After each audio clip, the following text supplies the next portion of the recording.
भक्तगणों, दुर्गा का पाठ आपको सुनाऊंगा। सुनिए। श्री दुर्गाय नमः। अहो श्री दुर्गा सप्तमी सती प्रथम अध्याय। मेधा ऋषि का राजा सुरत और समाधि को भगवती की महिमा बताते हुए मधु के वध का प्रसंग सुनाना। ओम परंतरिश महाकाली देवता काली दंडव नंदा सगति रक्तदंडिका वेदम अग्नि त्वं ऋग्वेदं स्वरूपम श्री महाकाली प्रत्यक्ष प्रथम चरित्र में विनियोग। प्रथम चरित्र के ब्रह्मा ऋषि महाकाली देवता गायत्री छंदा नंदा शक्ति रक्तदंडिका का बीज अग्नि त्वम और ऋग्वेद स्वरूप है। श्री महाकाली देवता का प्रसन्नता के लिए प्रथम चरित्र के जब में विनियोग किया गया है। ध्यानम। भगवान विष्णु के सो जाने पर मधु और केटव को मारने के लिए कमल जन्मा ब्रह्मा जी ने जिनका स्तवन किया था उन महाकाली देवी का मैं सेवन करता हूँ। वे अपने 10 हाथों में खंडक चक्र गदा बाण धनुष परीख शूल भूषणी मस्तक और शंख धारण करती है। उनके 3 नेत्र हैं। वे समस्त अंगों में दिव्य आभूषणों से विभूषित हैं। उनके शरीर की कांति नीलमणि के समान है तथा वे 10 मुख और 10 पैरों से युक्त है। मार्केंडेय जी बोले, सूर्य के पुत्र सर्वाणी जो 8वें मनु कहे जाते हैं उनकी उत्पत्ति की कथा विस्तार में कहता हूँ, सुनो। सूर्य कुमार महाभाग सर्वाणी भगवती महामाया के अनुग्रह से जिस प्रकार मनवंतर के स्वामी हुए वही प्रसंग सुनाता हूँ। पूर्व काल की बात है। स्वरोचिष मनवंतर में सुरत नाम के एक राजा थे जो चैत्र वंश में उत्पन्न हुए थे। उनका समस्त भूमंडल पर अधिकार था। वे प्रजा का अपने औरज पुत्रों की भांति धर्मपूर्वक पालन करते थे। तो भी उस समय कोला विध्वंसी नाम के क्षेत्री उनके शत्रु हो गए। राजा सुरथ की दंड नीति बड़ी प्रबल थी। उनका शत्रु के साथ संग्राम हुआ। यदि भी कोला विध्वंसी संख्या में कम थे तो भी राजा सुरथ युद्ध में उनसे परास्त हो गए। तब वे युद्ध भूमि से अपने नगर को लौट आए और केवल अपने देश के राजा होकर रहने लगे। समुद्री पृथ्वी से जब उनका अधिकार जाता रहा किंतु वहां भी उन प्रबल शत्रु ने उस समय महाभाग राजा सूरत पर आक्रमण कर दिया। राजा का बल क्षीण हो चला था, इसीलिए उनके दुष्ट बलवान एवं दुरात्म मंत्रियों ने वहां उनकी राजधानी में भी राजकीय सेना और खजाने को हत्या लिया। सूरत का प्रभुत्व नष्ट हो चुका था, इसीलिए वे शिकार खेलने के बहाने घोड़े पर सवार हो वहां से अकेले ही एक घने जंगल में चले गए। वहां उन्होंने विप्रवर मेधा मुनि का आश्रम देखा, जहां कितने ही हिंसक जीव अपनी स्वाभाविक हिंसा वृत्ति छोड़कर परम शांत भाव से रहते थे। मुनि के बहुत से शिष्य उस वन की शोभा बढ़ा रहे थे। वहां जाने पर मुनि ने उनका सत्कार किया और वे उन मुनि श्रेष्ठ के आश्रम पर इधर उधर विचरते हुए कुछ काल तक रहे। फिर ममता से आकर्षित होकर वहां इस प्रकार चिंता करने लगे, पूर्व काल में मेरे पूर्वजों ने जिसका पालन किया था वही नगर आज मुझसे रहित है। पता नहीं मेरे दुराचारी भृत्यगण उसकी धर्म पर रक्षा करते हैं या नहीं। जो सदा मद की वर्षा करने वाला और शूरवीर था वह मेरा प्रधान हाथी अब शत्रु के अधीन होकर न जाने किन भोगों को भोगता होगा। जो लोग मेरी कृपा धन और भोजन पाने से सदा मेरे पीछे पीछे चलते थे वे निश्चय ही अब दूसरे राजाओं का अनुसरण करते होंगे। उन अव्ययी लोगों के द्वारा सदा खर्च होते रहने के कारण अत्यंत कष्ट से जमा किया हुआ मेरा वह खजाना खाली हो जाएगा। ये तथा और भी कई बातें राजा सूरत निरंतर सोचते रहते थे। एक दिन उन्होंने वहां विप्रवर मेधा के आश्रम के निकट एक वैश्य को देखा और उससे पूछा, भाई तुम कौन हो? यहाँ तुम्हारे आने का क्या कारण है? तुम क्यों शोकग्रस्त और अनमने से दिखाई देते हो? राजा सूरत का यह प्रेम पूर्वक कहा हुआ वचन सुनकर वैश्य ने विनीत भाव से उन्हें प्रणाम करके कहा। वैश्य बोला, राजन मैं धनियों के कुल में उत्पन्न एक वैश्य हूँ। मेरा नाम समाधि है। मेरे दुष्ट स्त्री पुत्रों ने धन के लोभ से मुझे घर से बाहर निकाल दिया है। मैं इस समय धन, स्त्री और पुत्रों से वंचित हूँ। मेरे विश्वसनीय बंधु ने मेरा ही धन लेकर मुझे दूर कर दिया है, इसलिए दुखी होकर मैं वन में चला आया हूँ। यहाँ रहकर मैं इस बात को नहीं जानता कि मेरे पुत्रों की, स्त्री की और स्वजनों की कुशल है या नहीं। इस समय घर में वे कुशल से रहते हैं अथवा उन्हें कोई कष्ट है। वे मेरे पुत्र कैसे हैं? क्या वे सदाचारी हैं अथवा दुराचारी हो गए हैं? राजा ने पूछा, जिन लोभी स्त्री, पुत्र आदि ने धन के कारण तुम्हें घर से निकाल दिया, उनके प्रति तुम्हारे चित्त में इतना स्नेह का बंधन क्यों है? वैश्य बोला, आप मेरे विषय में जैसी बातें कहते हैं वह सब ठीक है, किंतु क्या करूं, मेरा मन निष्ठुरता नहीं धारण करता। जिन्होंने धन के लोभ में पड़कर पिता के प्रति स्नेह, पति के प्रति प्रेम तथा आत्मीय जन के प्रति अनुराग को तिलांजलि दे मुझे घर से निकाल दिया है, उन्हीं के प्रति मेरे हृदय में इतना स्नेह है। महामते, गुणहीन बंधुओं के प्रति भी जो मेरा चित्त इस प्रकार प्रेमग्न हो रहा है, यह क्या है? इस बात को मैं जानकर भी नहीं जान पाता। उनके लिए मैं लंबी सांसें ले रहा हूँ और मेरा हृदय अत्यंत दुखित हो रहा है। उन लोगों में प्रेम का सर्वदा अभाव है, तो भी उनके प्रति जो मेरा मन निष्ठुर नहीं हो पाता, उसके लिए क्या करूं?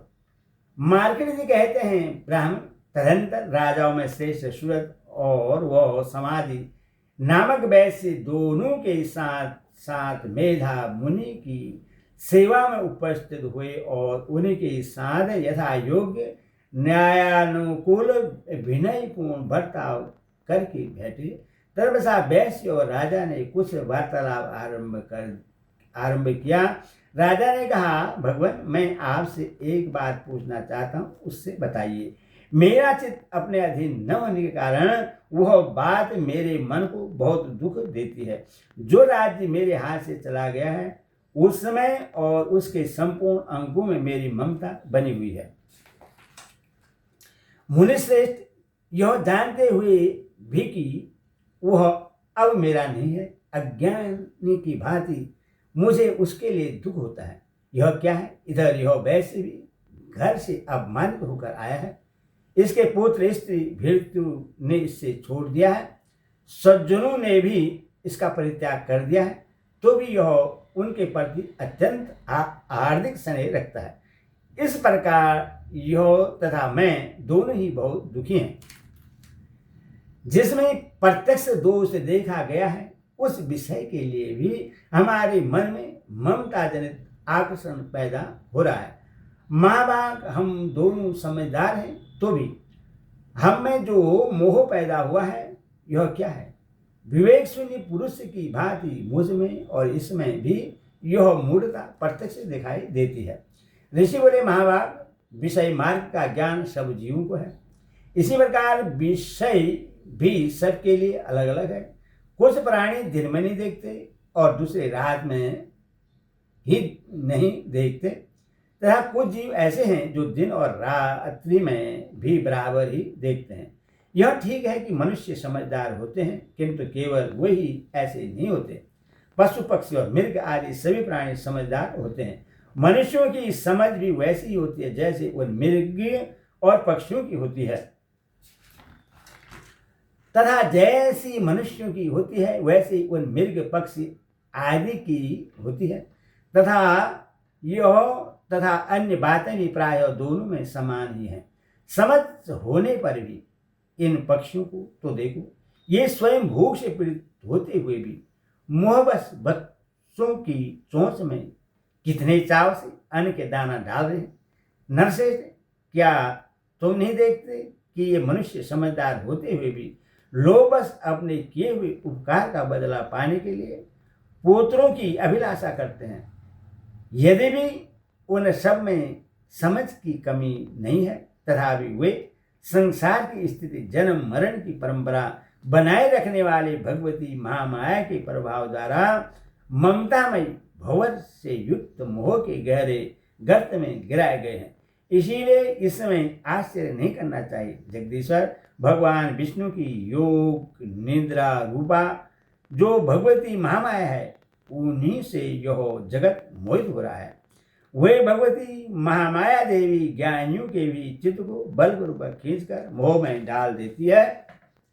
वही संपूर्ण चराचर जगत की सृष्टि करते हैं तथा वही प्रश्न होने पर मनुष्यों को मुक्ति के लिए वरदान देती है। वही पराविद्या संसार बंधन और मोक्ष की हेतु भूता सनातनी देवता संपूर्ण ईश्वरों की भी अधीश्वरी है।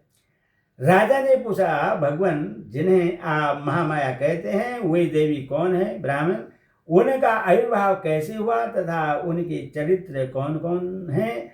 ब्रह्मवेताओं में श्रेष्ठ महर्षि उन देवी का जैसा प्रभाव हो, जैसा स्वरूप हो और जिस प्रकार प्रादुर्भाव हुआ हो, वह सब मैं आपके मुख से सुनना चाहता हूँ। ऋषि बोले, राजन, वास्तव में तो वे देवी नित्य स्वरूपा ही है। संपूर्ण जगत उन्हीं का रूप है तथा उन्होंने समस्त विश्व को व्याप्त कर रखा है। तथा भी उनका पार्गट्य अनेक प्रकार से होता है, वह मुझसे सुनो। यदि भी वे नित्य और अजनबा हैं, तथा भी जब देवताओं का कार्य सिद्ध करने के लिए प्रकट होती हैं, उस समय लोक में उत्पन्न हुई कहलाती हैं। कल्प के अंत में जब संपूर्ण जगत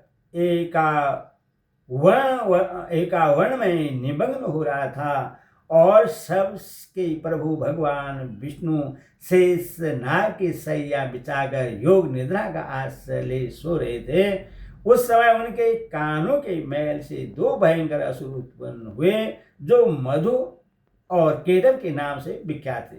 वे दोनों ब्रह्मा जी का वध करने को तैयार हो गए।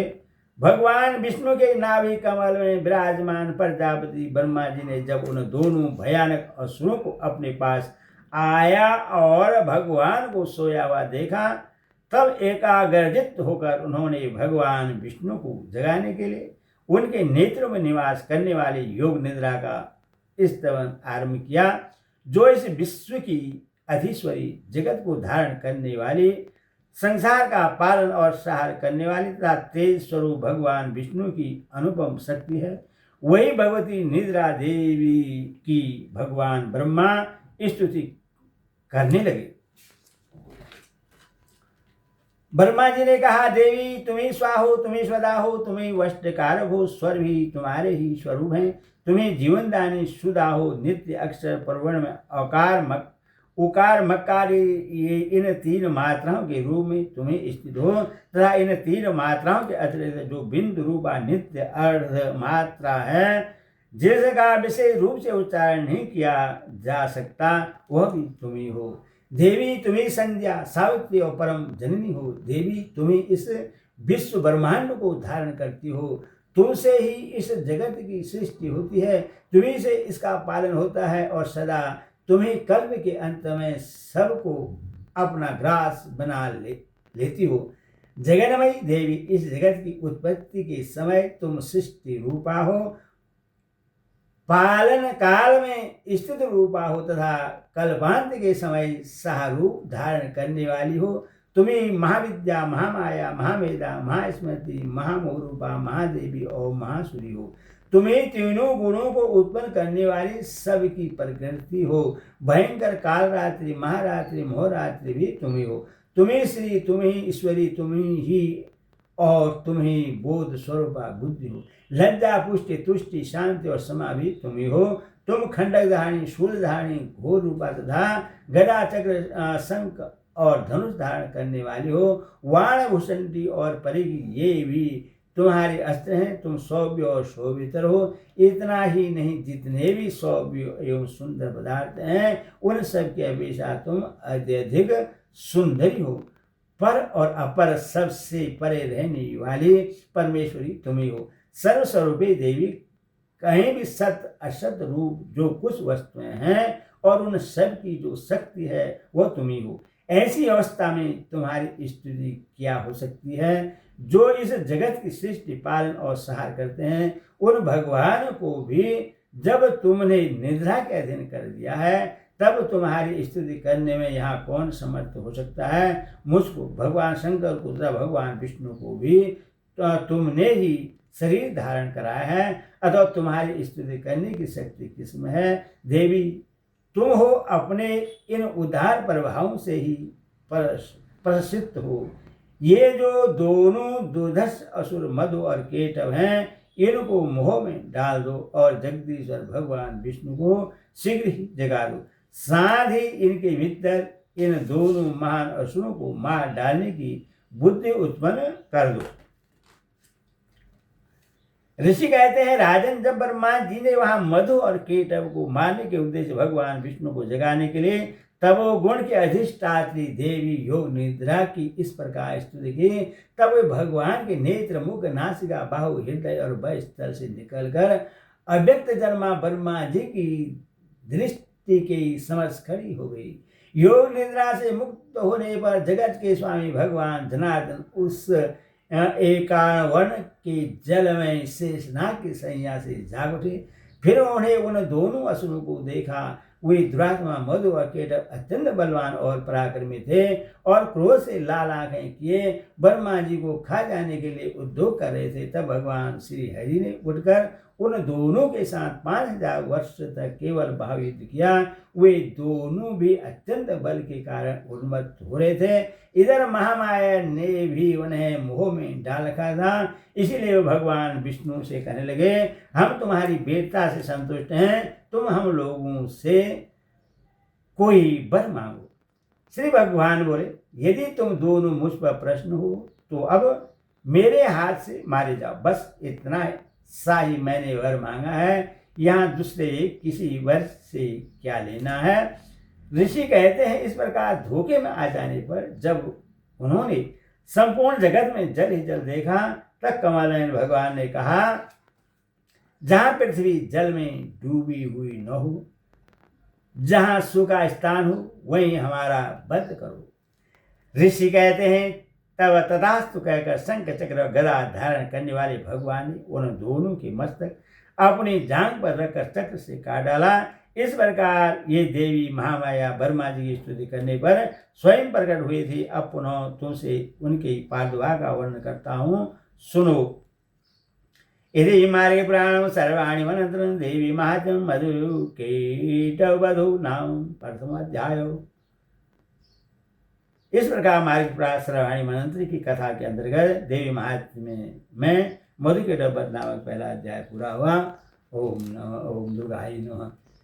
देवता अध्याय देवताओं के तेज से देवी का प्रादुर्भाव और महिषासुर की सेना का वध।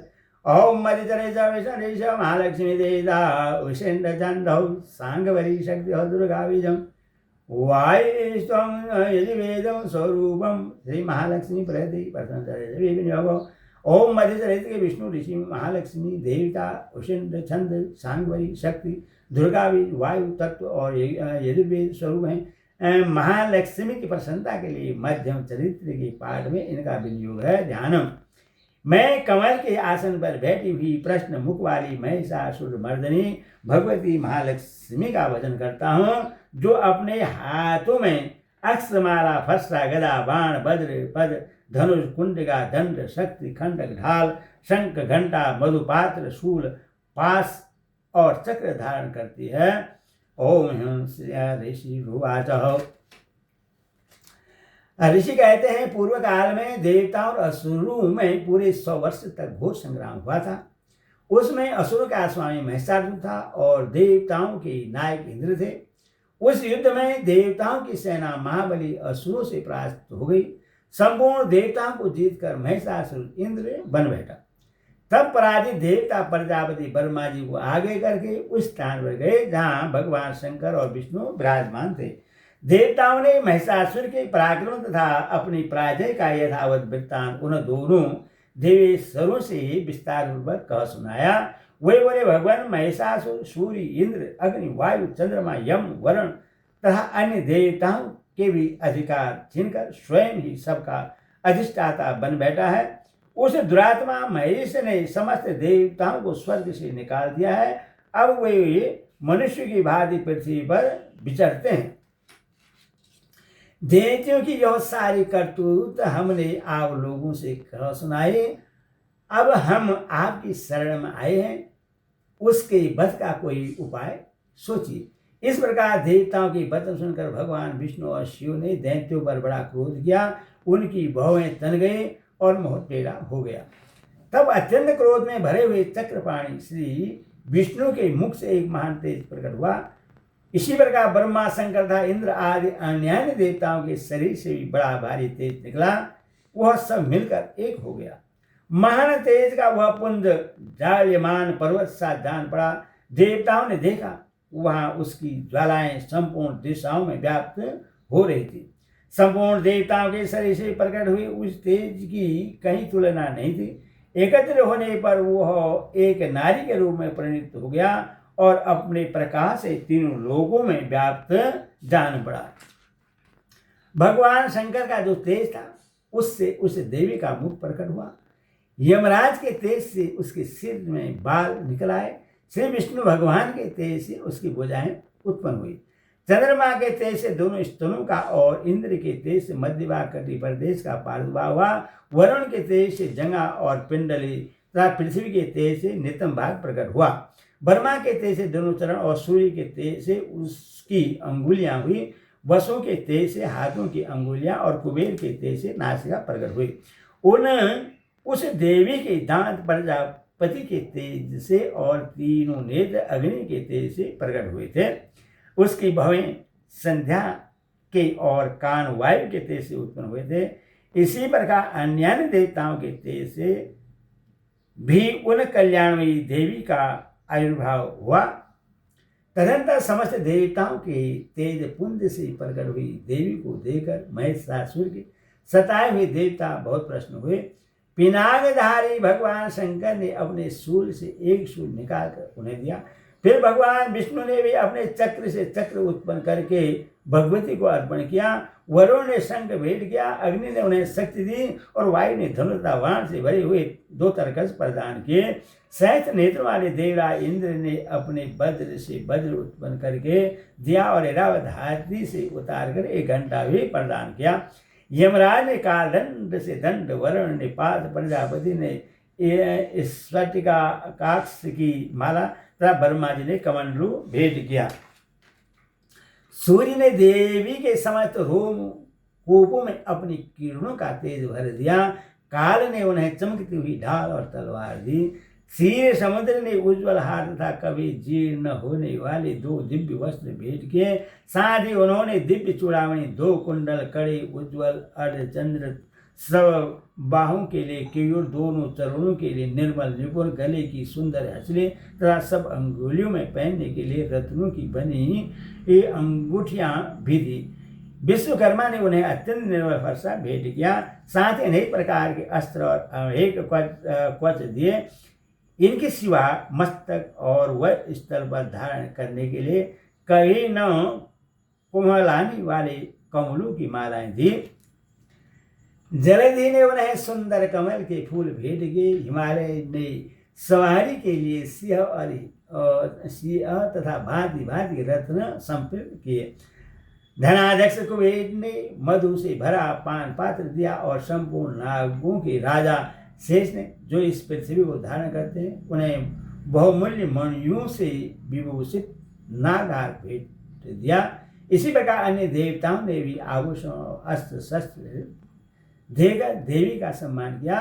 तत्पश्चात उन्होंने बारंबार अट्टहास पूर्वक उच्च स्वर से गर्जना की। उनके भयंकर नाद से संपूर्ण आकाश गूंज उठा। देवी का वह अत्यंत उच्च स्वर से किया हुआ सिंहनाद कहीं समा न सका। आकाश उसके सामने लघु प्रतीत होने लगा। उससे बड़े जोर की प्रतिध्वनि हुई, जिससे संपूर्ण विश्व में हलचल मच गई और समुद्र कांप उठे। पृथ्वी डोलने लगी और समस्त पर्वत हिलने लगे। उस समय देवताओं ने अत्यंत प्रसन्नता के साथ सिंहवाहिनी भवानी से कहा, देवी तुम्हारी जय हो। साथ ही महर्षियों ने भक्ति भाव से विनम्र होकर उनका स्तवन किया। संपूर्ण त्रिलोकी को शोकग्रस्त देख दैत्यगण अपनी समस्त सेना को कवच आदि से सुसज्जित कर हाथों में हथियाले सहसा उठकर खड़े हो गए। उस समय महिषासुर ने बड़े क्रोध में आकर कहा, यह क्या हो रहा है? फिर वह संपूर्ण असुरों से घिरकर उस शेरनाथ की ओर लक्ष्य करके दौड़ा और आगे पहुंचकर उसने देवी को देखा, जो अपनी प्रभा से तीनों लोगों को प्रकाशित कर रही थी। उनके चरणों के भार से पृथ्वी दबी जा रही थी, माथे के मुकुट से आकाश में रेखा से खींच रही थी तथा वे अपने धनुष की टंकार से सातों पातालों को शुद्ध किए देती थी। देवी अपने हजारों भुजाओं से संपूर्ण दिशाओं को आच्छादित करके खड़ी थी। तदनंतर उनके साथ दैत्यों का युद्ध छिड़ गया। नाना प्रकार के अस्त्रों के प्रहार से संपूर्ण दिशाएं उदासित होने लगी। चसुर नामक महान असुर महिषासुर का सेना नायक था, वह देवी के साथ युद्ध करने लगा। अन्य दैत्यों की चतुरंगिणी सेना साथ लेकर चामर भी लड़ने लगा। 60,000 दैत्यों के साथ आकर उद्रक नामक महादैत्य ने लोहा लिया। 1 करोड़ रथियों को साथ लेकर महाहनु नामक दैत्य युद्ध करने लगा, जिसके रोए तलवार के समान तिखे थे। वह अशिलोमा नामक महादैत्य 5 करोड़ रथी सैनिकों से युद्ध में आ डटा। 60,000 रथियों से घिरा हुआ वास्कर नामक दैत्य भी उस युद्ध भूमि में लड़ने लगा। परिवारित नामक राक्षस हाथी सवार और घोड़सवारों के अनेक दलों तथा 1 करोड़ रथियों की सेना लेकर युद्ध करने लगा। बिडाल नामक दैत्य 5 अरब रथियों से घिरकर लोहा लेने लगा। इनके अतिरिक्त और भी हजारों महादैत्य रथ, हाथी और घोड़ों की सेना साथ लेकर वहां देवी के साथ युद्ध करने लगा। स्वयं महिषासुर उस रणभूमि में कोटि कोटि सहस्त्र रथ, हाथी और घोड़ों की सेना से घिरा हुआ खड़ा था। वे दैत्य देवी के साथ तोमर, भिंदीवार, शक्ति, मुसल, खंडक, परशु और पटिश आदि अस्त्र शस्त्रों का प्रहार करते हुए युद्ध कर रहे थे। कुछ दैत्यों ने उन पर शक्ति का प्रहार किया, कुछ लोगों ने पांच फेंके तथा कुछ दूसरे दैत्यों ने खंडक प्रहार करके देवी को मार डालने का उद्योग किया। देवी ने भी क्रोध में भरकर खेल खेल में ही अपने अस्त्र शस्त्रों की वर्षा करके दैत्यों के वे समस्त अस्त्र काट डाले। उनके मुख पर परिश्रम या थकावट का रच मात्र भी चिन्ह नहीं था। देवता और ऋषि उनकी स्तुति करते थे और वे भगवती परमेश्वरी दैत्यों के शरीरों पर अस्त्र शस्त्रों की वर्षा करती रही। देवी का वाहन सिंह भी क्रोध में भरकर गर्दन के बालों को हिलाता हुआ असुरों की सेना में इस प्रकार विचरने लगा, मानो वन में दवानल फैल रहा हो। रणभूमि में दैत्यों के साथ युद्ध करती हुई अंबिका देवी ने जितने निश्वास छोड़े, वे सभी तत्काल सैकड़ों हजारों गणों के रूप में प्रकट हो गए और परशु, भिंदीपाल, खंडक और पिटिस आदि अस्त्रों द्वारा असुरों का सामना करने लगे। देवी की शक्ति से बड़े हुए वे गण असुरों का नाश करते हुए नगाड़ा और शंख आदि बाजे बजाने लगे। उस संग्राम महोत्सव में कितने ही गण मृदक बजा रहे थे। तदंतर देवी ने त्रिशूल से, गदा से, शक्ति की वर्षा से और खंडक आदि से सैकड़ों महादैत्यों का सार कर डाला। कितनों को घंटे के भयंकर नाद से मुश्किल करके मार गिराया। बहुत तेरे दैत्यों को पास से बांधकर धरती पर घसीटा। कितने ही दैत्य उनकी तीखी तलवार की मार से दो दो टुकड़े हो गए। कितने ही गदा की चोट से घायल हो धरती पर सो गए। कितने ही मुसल की मार से अत्यंत आहत होकर रक्त वहन करने लगे। कुछ दैत्य शूल से छाती फट जाने के कारण पृथ्वी पर ढेर हो गए। उस रणांगण में वाणासमों की वृष्टि से कितने ही असुरों की कमर टूट गई। बाज की तरह झपटने वाले देव पीड़क दैत्यगण अपने प्राणों से हाथ धोने लगे। किन्हीं की बाहें छिन्न भिन्न हो गई, कितनों की गर्दन कट गई। कितने ही दैत्य के मस्तक कट कट कर गिरने लगे। कुछ लोगों के शरीर मध्य भाग में ही विदीर्ण हो गए। कितने ही महादैत्य जाने कट जाने से पृथ्वी पर गिर पड़े। कितनों को ही देवी ने एक बाह, एक पैर और एक नेत्र वाले करके दो टुकड़ों में चीर डाला। कितने ही दैत्य मस्तक कट जाने पर भी गिरकर फिर उठ जाते और केवल धड़ के ही रूप में अच्छे अच्छे हथियार हाथ में ले देवी के साथ युद्ध करने लगते थे। दूसरे कबंध युद्ध के बाजों की लय पर नाचते थे।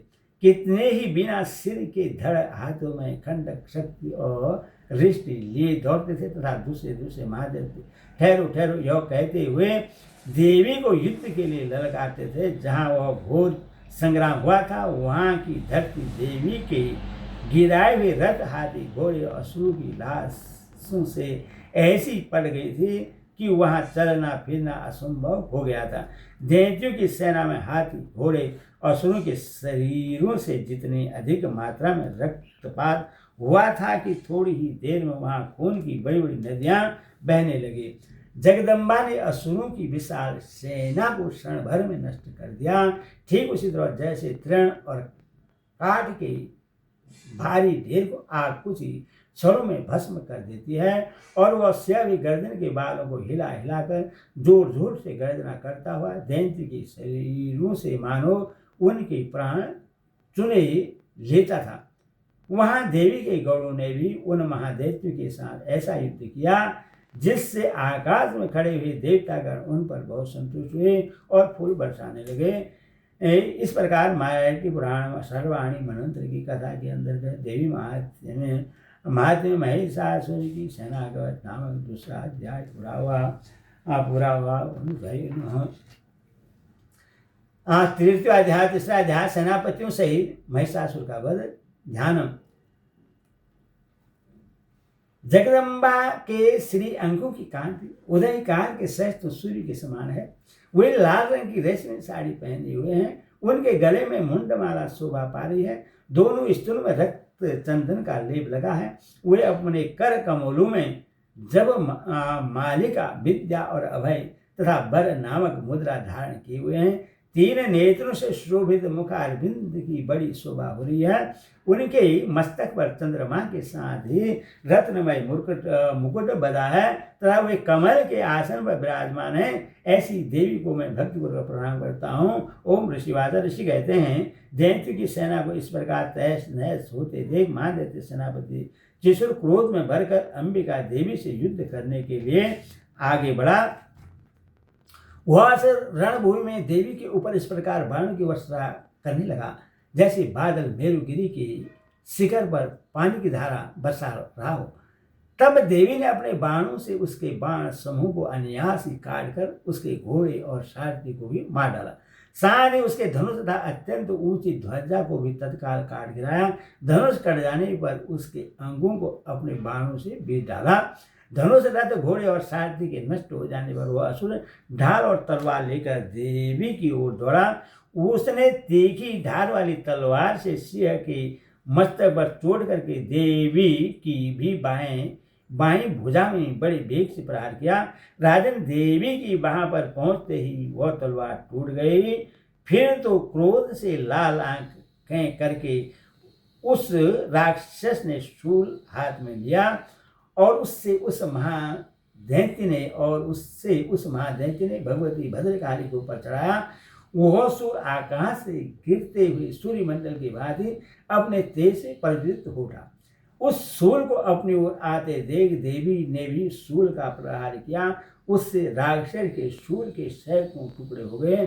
साथ ही महादैत्य त्रिशूल की भी धज्जियां उड़ गई। वह प्राणों से हाथ धो बैठा। महिषासुर के सेनापति उस महापराक्रमी त्रिशूल के मारे जाने पर देवताओं को पीड़ा देने वाला चांवर हाथी पर चढ़कर आया।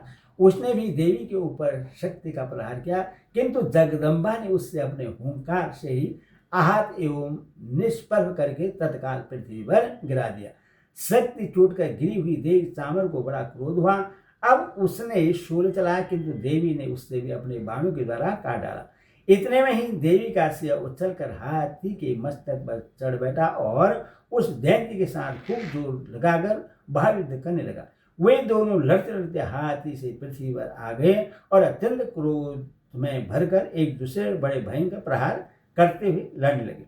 तदनंतर सिंह बड़े वेग से आकाश की ओर उछला और उधर से गिरते समय उसने पंजों की मार से चामर का सिर धड़ से अलग कर दिया। इस प्रकार उद्रक भी शीला और वृक्ष आदि की मार खाकर रणभूमि में देवी के हाथ से मारा गया तथा कराल भी दांतों, मुक्कों और थप्पड़ों की चोट से धराशायी हो गया। क्रोध में भरी हुई देवी ने गदा की चोट से उदत्त का कचुम्बर निकाल डाला। भिंदीपाल से वास्कल को तथा बाणों से ताम्र और अंधक को मौत के घाट उतार दिया। 3 नेत्रों वाले महेश्वरी ने त्रिशूल से उग्रासय, उग्रवीर और तथा महाहनु नामक दैत्य को मार डाला। तलवार की चोट से बिडाल के मस्तक को धड़ से काट गिराया। दूधर और दुर्मुख इन दोनों को भी अपने बाणों से यमलोक भेज दिया। इस प्रकार अपनी सेना का सहार होता देख महिषासुर ने भैंसे का रूप धारण करके देवी के गणों को त्रास देना आरंभ किया। किन्हीं को थूथन से मारकर, किन्हीं के ऊपर खोरों का प्रहार करके, किन्हीं को पूंछ से चोट पहुंचाकर, कुछ को सींगों से वितरण करके, कुछ गणों को वेग से और किन्हीं को सिंहनाद से, कुछ को चक्कर देकर और कितनों को निश्वास वायु के झोंके से धराशायी कर दिया। इस प्रकार गौड़ों की सेना को गिराकर वह असुर महादेवी के सिंह को मारने के लिए झपटा। इससे जगदम्बा को बड़ा क्रोध हुआ। उधर महापराक्रमी महिषासुर भी क्रोध में भरकर धरती को खुरों से खोदने लगा तथा अपने सींगों से ऊंचे ऊंचे पर्वतों को उठाकर फेंकने और गर्जने लगा। उसके वेग से चक्कर देने के कारण पृथ्वी शुद्ध होकर फटने लगी। उसकी पूंछ से टकराकर समुद्र सब ओर से धरती को डुबोने लगा। हिलते हुए सींगों के आघात से विदीर्ण होकर बादलों के टुकड़े टुकड़े हो गए। उसके श्वास की प्रचंड वायु के वेग से उड़े हुए सैकड़ों पर्वत आकाश से गिरने लगे।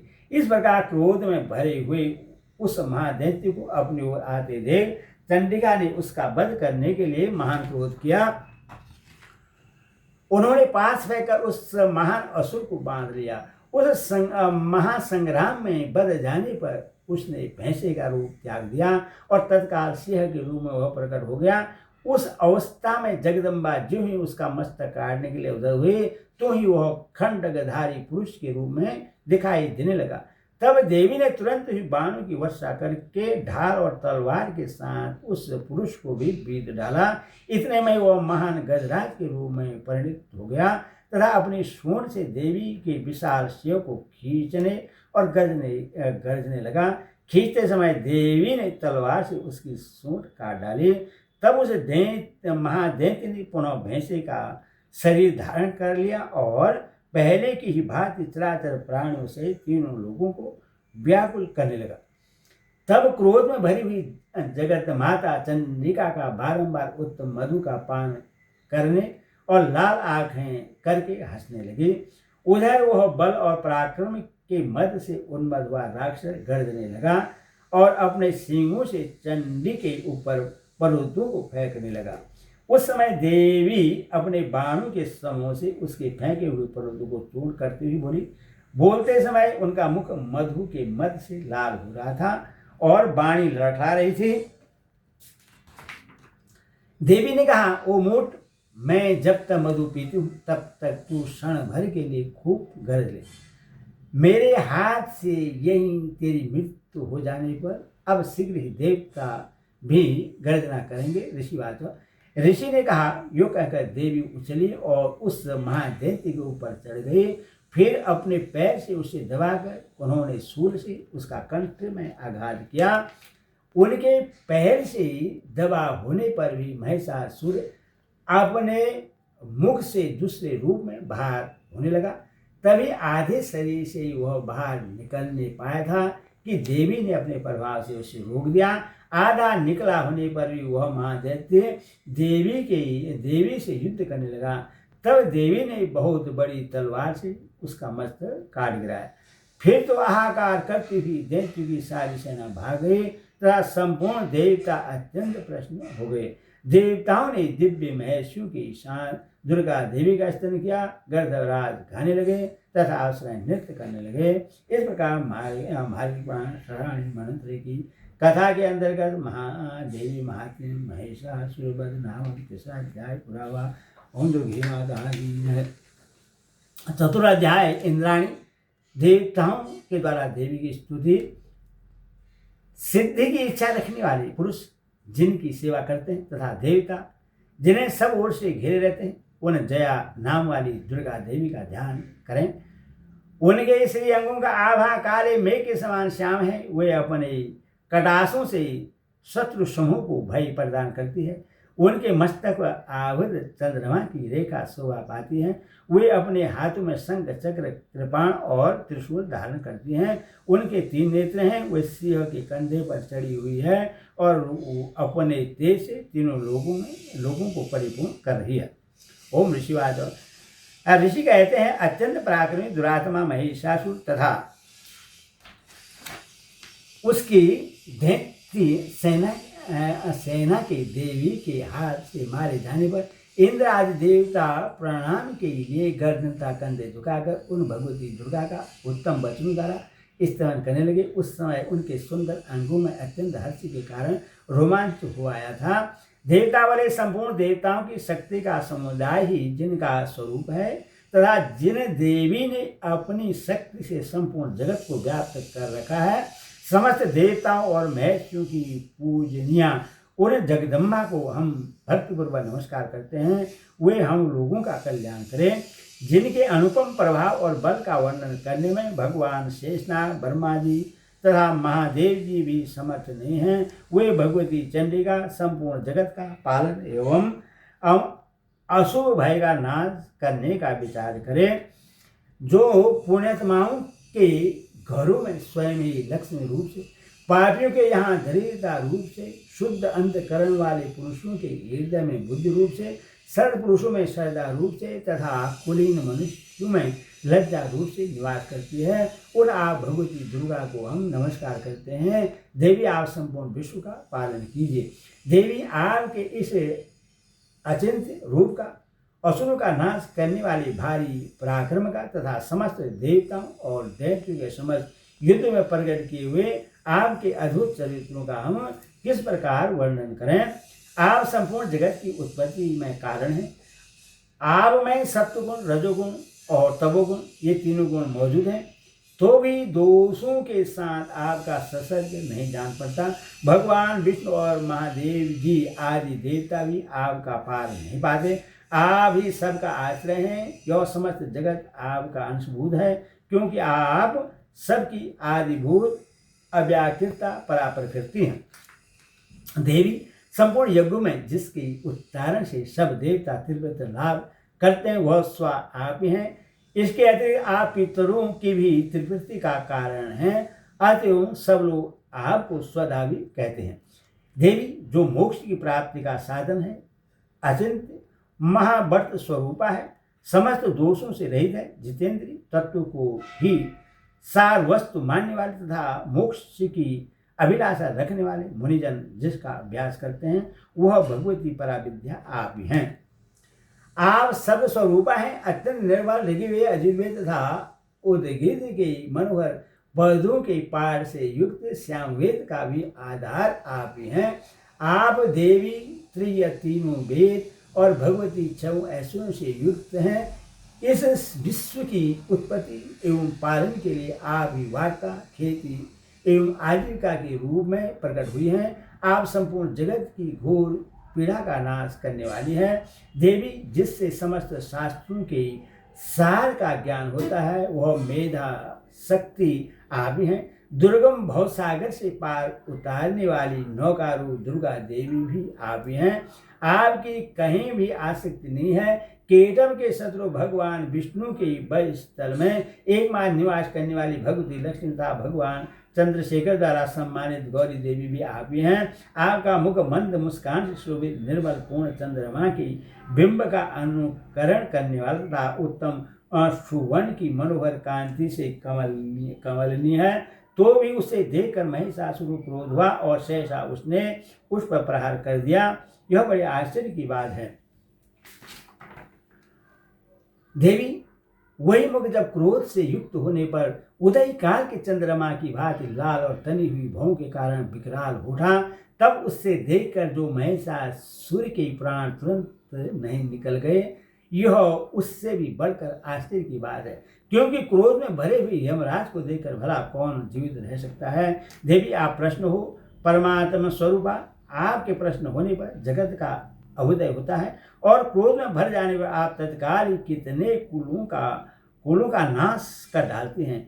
यह बात अभी अनुभव में आई है, क्योंकि महिषासुर की यह विशाल सेना क्षण भर में आपके कोप से नष्ट हो गई है। सदा अभ्युदय प्रदान करने वाली आप जिन पर प्रश्न रहते हैं वे ही देश में सम्मानित हैं। उन्हीं को धन और यश की प्राप्ति होती है, उन्हीं का धर्म कभी स्थिर नहीं होता तथा वे ही अपने हष्ट पुष्ट स्त्री पुत्र और भृत्यु के साथ धन्य माने जाते हैं। देवी आपकी ही कृपा से पुण्यतमा पुरुष प्रतिदिन अत्यंत श्रद्धापूर्वक सदा सब प्रकार के धर्मानुकूल कर्म करता है और उसके प्रभाव से स्वर्गलोक में जाता है। इसीलिए आप तीनों लोगों में निश्चय ही मनोवांछित फल देने वाले हैं। माधव के आप स्मरण करने पर सब प्राणियों का भय हर लेते हैं और स्वस्थ पुरुषों द्वारा चिंतन करने पर उन्हें परम कल्याणमयी बुद्धि प्रदान करते हैं। दुख दरिद्रता और भय हरने वाली देवी आपके सिवा दूसरी कौन है, जिसका चित्त सबका उपकार करने के लिए सदा ही दयार्थ रहता है। देवी इन राक्षसों के मारने से संसार को सुख मिले तथा ये राक्षस चिरकाल तक नरक में रहने के लिए भले ही पाप करते रहे हों, इस समय संग्राम में मृत्यु को प्राप्त होकर स्वर्गलोक में जाएं। निश्चय ही यही सोचकर आप शत्रु का वध करती हैं। आप शत्रुओं पर शस्त्रों का प्रहार क्यों करती हैं? समस्त असुरों को दृष्टिपात मात्र से ही भस्म क्यों नहीं कर देती? इस समय एक रहस्य है, ये शत्रु भी हमारे शस्त्रों से पवित्र होकर उत्तम लोगों में जाए। इस प्रकार उनके प्रति भी आपका विचार अत्यंत उत्तम रहता है। खंडक के तेज पुंज की भयंकर दीप्ति से तथा आपके त्रिशूल के अग्रभाग की घनीभूत प्रभा से चौधिया कर जो असुरों की आंखें फूट नहीं गई, उस समय कारण यही था कि वे मनोहर रश्मियों से युक्त चंद्रमा के समान आनंद प्रदान करने वाले आपके इस सुंदर मुख का दर्शन करते थे। देवी आपका शील दुराचार्यों के बुरे बर्ताव को दूर करने वाला है। साथ ही यह रूप ऐसा है जो कभी चिंतन में भी नहीं आ सकता और जिसकी कभी दूसरों से तुलना भी नहीं हो सकती तथा आपका बल और पराक्रम तो उन दैत्यों का भी नाश करने वाला है जो कभी देवताओं के पराक्रम को भी नष्ट कर चुके हैं। इस प्रकार आपने शत्रु पर भी अपनी दया ही प्रकट की है। वरदायिनी देवी आपके इस पराक्रम की किसके साथ तुलना हो सकती है तथा शत्रुओं को भय देने वाला एवं अत्यंत मनोहर ऐसा रूप भी आपके सिवा और कहाँ है? हृदय में कृपा और युद्ध में निष्ठुरता, ये दोनों बातें तीनों लोकों के भीतर केवल आप में ही देखी गई हैं। माता आपने शत्रु का नाश करके इस समस्त त्रिलोकी की रक्षा की है।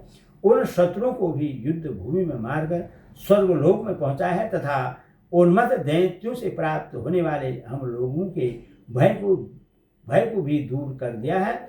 आपको हमारा नमस्कार है। देवी आप शूल से हमारी रक्षा करें, अंबिके आप खंडक से भी हमारी रक्षा करें और घंटा की ध्वनि और धनुष की टंकार से भी हम लोगों की रक्षा करें।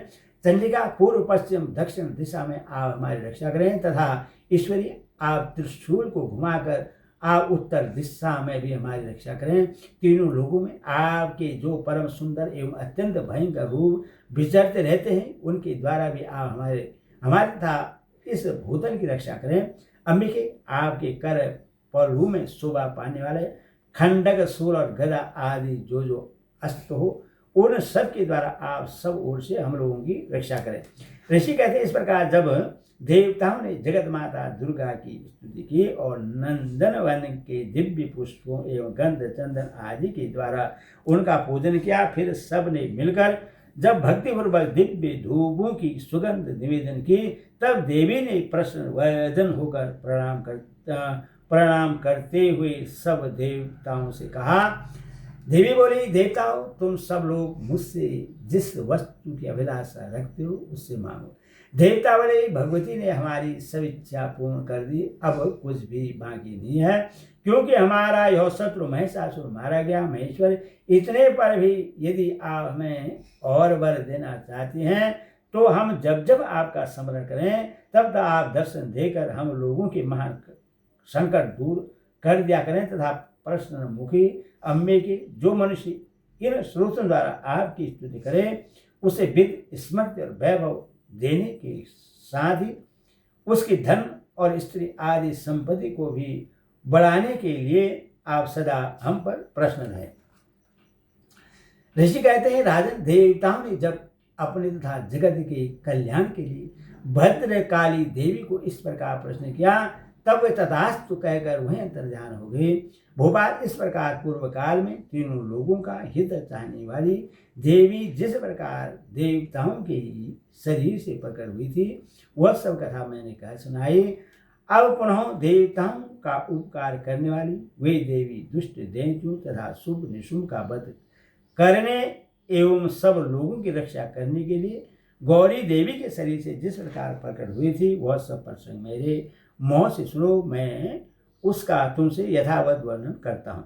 इस प्रकार मार्केट पुराण सर्वाणी मंत्र की कथा के अंतर्गत महादेवी महात्म्य की एक स्तुति नामक चौथा अध्याय पूरा हुआ। बोल गई माता की जय, भगवती माता सीता की जय। पंचमो अध्याय, देवताओं के द्वारा देवी की स्तुति। चंडमुंड के मुख से अंबिका के रूप की प्रशंसा सुनकर शुंभ का उनके पास दूध भेजना और दूध का निराश लौटना। यह ओम इस उत्तर चरित्र के रूप ऋषि हैं।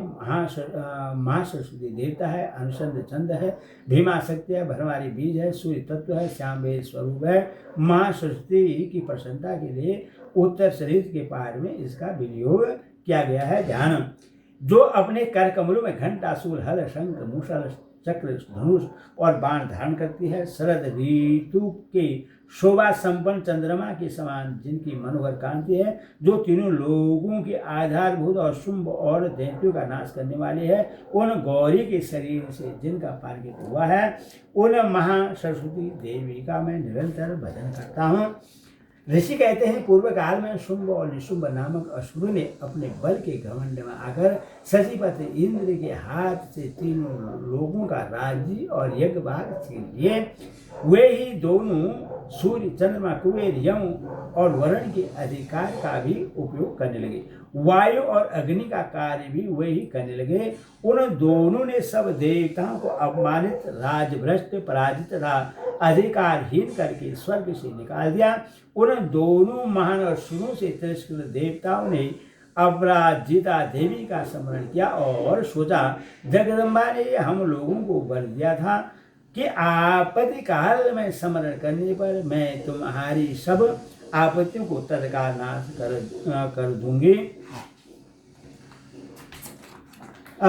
यह विचार कर देवता गिरिराज हिमालय पर गए और वहां भगवती विष्णु माया की स्तुति करने लगी। देवता बोले, देवी को नमस्कार है, महादेवी शिवा को सर्वदा नमस्कार है, प्रकृति एवं भद्रा को प्रणाम है। हम लोग नियम पूर्वक जगदम्बा को नमस्कार करते हैं। रुद्रा को नमस्कार है, नित्या गौरी एवं धात्री को बारंबार नमस्कार है। ज्योति सनामयी, चंद्र रूपेणी और सुख स्वरूपा देवी को सतत प्रणाम है। शरणागतों के कल्याण करने वाली वृद्धि एवं सिद्धि रूपा देवी को हम बारंबार नमस्कार करते हैं। नित्य राक्षसों की लक्ष्मी, राजाओं की लक्ष्मी तथा सर्वाणी शिवपत्नी स्वरूपा आप जगदम्बा को बार बार नमस्कार है। दुर्गा दुखोपारा, दुर्गम संकट से पार उतारने वाली, सारा सबकी सारभूता, सर्वकारिणी ख्याति कृष्णा धूम्रा देवी को सर्वदा नमस्कार है। अत्यंत सौम्य और अत्यंत रुद्र रूपा देवी को हम नमस्कार करते हैं। उन्हें हमारा बारंबार प्रणाम है। जगत की आधारभूता कीर्ति देवी को बारंबार नमस्कार है। जो देवी सब प्राणियों में विष्णु माया के नाम से कही जाती है उनको नमस्कार है, उनको नमस्कार है, उनको बारंबार नमस्कार है। जो देवी सब प्राणी में चेतना कहलाती है उनको नमस्कार है, उनको नमस्कार, उनको बारंबार नमस्कार है। जो देवी सब प्राणियों बुद्धि रूप से स्थित है उनको नमस्कार है, उनको नमस्कार, उनको बारंबार नमस्कार है। जो देवी सब प्राणी में निद्रा रूप से स्थित है उनको नमस्कार है, उनको नमस्कार, उनको बारंबार नमस्कार है। जो देवी सब प्राणियों में सुधा रूप से स्थित है उनको नमस्कार है, उनको नमस्कार, उनको बारंबार नमस्कार है। जो देवी सब प्राणियों में छाया रूप से स्थित है उनको नमस्कार है, उनको नमस्कार, उनको बारंबार नमस्कार है। जो देवी सब प्राणियों में शक्ति रूप से स्थित है उनको नमस्कार है, उनको नमस्कार, उनको बार बार नमस्कार है। जो देवी सब प्राणियों में तृष्णा रूप से स्थित है उनको नमस्कार है, उनको नमस्कार, उनको बार बार नमस्कार है। जो देवी सब प्राणी में समा रूप से स्थित है उनको नमस्कार है, उनको नमस्कार है, उनको बारंबार नमस्कार है। जो देवी सब प्राणी में जाति रूप से स्थित है उनको नमस्कार, उनको नमस्कार, उनको बारंबार नमस्कार है। जो देवी सब प्राणी में लज्जा रूप से स्थित है उनको नमस्कार है, उनको नमस्कार, उनको बारंबार नमस्कार है। जो देवी सब प्राणी में शांति रूप से स्थित है उनको नमस्कार, उनको नमस्कार, उनको बारंबार नमस्कार है। जो देवी सब प्राणी में श्रद्धा रूप से स्थित है उनको नमस्कार है, उनको नमस्कार, उनको बारंबार नमस्कार है। जो देवी सब प्राणी में कांति रूप से स्थित है उनको नमस्कार है, उनको नमस्कार, उनको बारंबार नमस्कार है। जो देवी सब प्राणी में लक्ष्मी रूप से स्थित है उनको नमस्कार, उनको नमस्कार, उनको बारंबार नमस्कार है। जो देवी सब प्राणियों में वृत्ति रूप से स्थित है उनको नमस्कार, उनको नमस्कार, बार बार नमस्कार है। जो देवी सब प्राणियों में स्मृति रूप से स्थित है उनको नमस्कार, उनको नमस्कार, उनको बार बार नमस्कार है। जो देवी सब प्राणियों में दया रूप से स्थित है उनको नमस्कार, उनको नमस्कार, उनको बार बार नमस्कार है। जो देवी सब प्राणियों में तुष्टि रूप से स्थित है उनको नमस्कार, उनको नमस्कार, उनको बार बार नमस्कार है। जो देवी सब प्राणियों में माता रूप से स्थित है उनको नमस्कार, उनको नमस्कार, उनको बार बार नमस्कार है। जो देवी सब प्राणियों में भ्रांति रूप से स्थित है उनको नमस्कार, उनको नमस्कार, उनको बार बार नमस्कार है। जो जीवों के इंद्र वर्ग की अधिष्ठात्री देवी एवं सब प्राणियों में सदा व्याप्त रहने वाली उन्हें व्याप्ति देवी को बारंबार नमस्कार है। जो देवी चेतन रूप से इस संपूर्ण जगत को व्याप्त करके स्थित है उनको नमस्कार, उनको नमस्कार, उनको बार बार नमस्कार है। पूर्व काल में अपने अभिष्ट की प्राप्ति होने से देवताओं ने जिनकी स्तुति की तथा देवराज इंद्र ने बहुत दिनों तक जिनका सेवन किया वह कल्याण की साधनभूता ऐश्वर्य हमारा कल्याण और मंगल कर तथा सारी आपत्तियों का नाश कर डाले। उदंड दैत्य से सताए हुए हम सभी देवता जिन परमेश्वरी को इस समय नमस्कार करते हैं तथा जो भक्ति से विनम्र पुरुषों द्वारा स्मरण की जाने पर तत्काल ही संपूर्ण विपत्तियों का नाश कर देती है, वे जगदम्बा हमारा संकट दूर करे। ऋषि कहते राजन, इस प्रकार जब देवता स्तुति कर रहे थे उसी समय पार्वती गंगा जी के जल में स्नान करने के लिए वहां आए। उन्हें सुंदर बहुमाली भगवती ने देवताओं से कहा, आप लोग यहाँ किसकी स्तुति करते हैं? तब उन्हीं के शरीर को से प्रकट हुई शिवा देवी बोली, शुंभ दैत्यों से तिरस्कार और युद्ध में निशुंभ से पराजित हो यहाँ एकत्र हुए ये समस्त देवता यह मेरी ही स्तुति कर रहे हैं। पार्वती जी के शरीर को से अंबिका का प्रादुर्भाव हुआ था, इसीलिए वे समस्त लोगों में कौशिकी कही जाती है। कौशिकी के प्रकट होने के बाद पार्वती देवी का शरीर काले रंग का हो गया और तो वे हिमालय पर रहने वाले कालिका देवी के नाम से विख्यात हुई। तदनंतर शुंभ निशुंभ के भृत्य चंड मुंड वहाँ आए और उन्होंने परम मनोहर रूप धारण करने वाली अंबिका देवी को देखा। फिर वे शुंभ के पास जाकर बोले, महाराज, एक अत्यंत मनोहर स्त्री है जो अपने दिव्य कांति से हिमालय को प्रकाशित कर रही है, वैसा उत्तम रूप कहीं किसी ने भी नहीं देखा होगा। असली ईश्वर पता लगाई वह देवी कौन है और उससे ले लीजिए। स्त्रियों में तो वह रत्न है, उसका प्रत्येक अंग बहुत ही सुंदर है तथा वह अपने श्री अंगों के प्रभाव से संपूर्ण दिशाओं में प्रकाश फैला रही है। दैत्यराज, अभी वह हिमालय पर ही मौजूद है, आप उसे देख सकते हैं। प्रभु, तीनों लोगों में मणि, हाथी और घोड़े आदि जितने भी रत्न हैं वे सब इस समय आपके घर में शोभा पाते हैं। हाथियों में रत्नभूत ऐरावत और पारिजात का वृक्ष और यह उस सर्वा घोड़ा, यह सब आपने इंद्र से ले लिया है। हंसों से जूता हुआ यह विमान भी आपके आंगन में शोभा पाता है। यह रत्नभूत अद्भुत विमान जो पहले ब्रह्मा जी के पास था अब आपके यहाँ लाया गया है। यह महापद नामक निधि आप कुबेर से 6 लाए हैं। समुद्र ने भी आपको किंजन कनी नाम की माला भेज की है जो केसरों से सुशोभित है और जिसके कमल कभी कुम्हलाते नहीं हैं।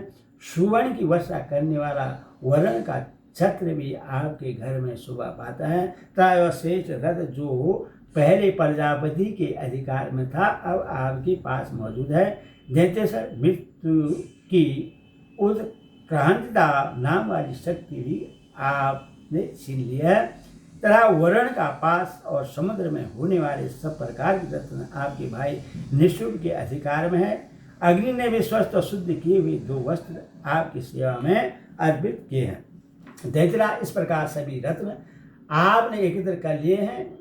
फिर जो यह स्त्रियों में रत्न रूप कल्याणमयी देवी है, इससे आप क्यों नहीं अपने अधिकार में कर लेते?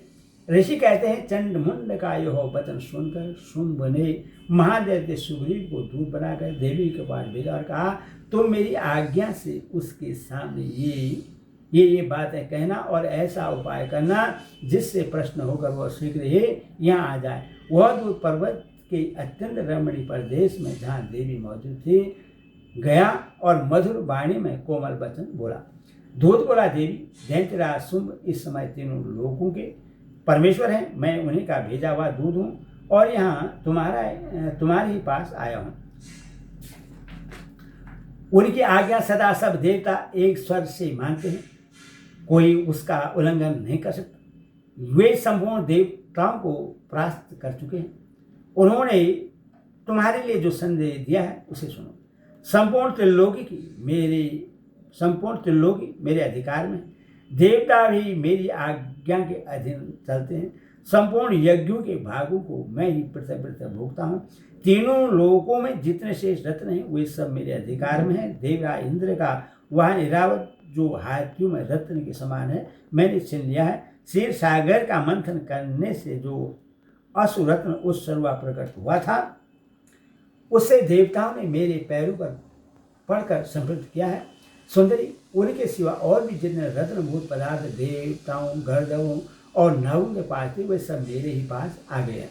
देवी, हम लोग तुम्हें संसार की स्त्रियों में रत्न मानते हैं, अतः तुम हमारे पास आ जाओ, क्योंकि रत्नों का उपभोग करने वाले हम ही हैं।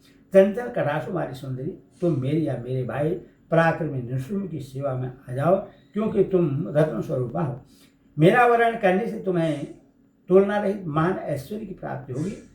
अपनी बुद्धि से यह विचार कर तुम मेरी पत्नी बन जाओ। ऋषि कहते हैं, दूत के योग कहने पर कल्याणमयी भगवती दुर्गा देवी जो इस जगत को धारण करती है, मन ही मन गंभीर भाव से मुस्कुराई और इस प्रकार बोली। देवी ने कहा, दूत, तुमने सत्य कहा है, इसमें तनिक भी मिथ्या नहीं है। शुंभ तीनों लोगों का स्वामी है और निशुंभ भी उसी के समान पराक्रमी है, किंतु इन विषय में मैंने जो प्रतिज्ञा कर लिया है उससे मिथ्या कैसे करूं?